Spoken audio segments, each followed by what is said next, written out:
Things just start falling apart, blowing away on me. I ain't got a dry spot in the house.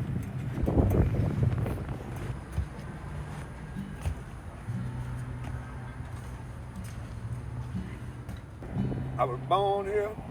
We done went through all the major hurricanes here. So I figured I could stay young, and ride this one out, but I couldn't, Now this was my bedroom. Everything in here is messed up.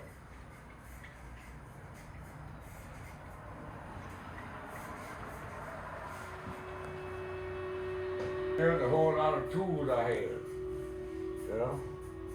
And I was trying to do a little work, but there's no sense in doing no sense in going no further with the work here.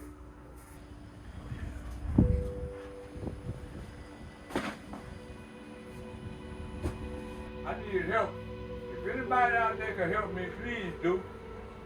It just hurt. It hurt, man. My grandmother and them built this house, man. There's nothing I can do with it now. I tried, though.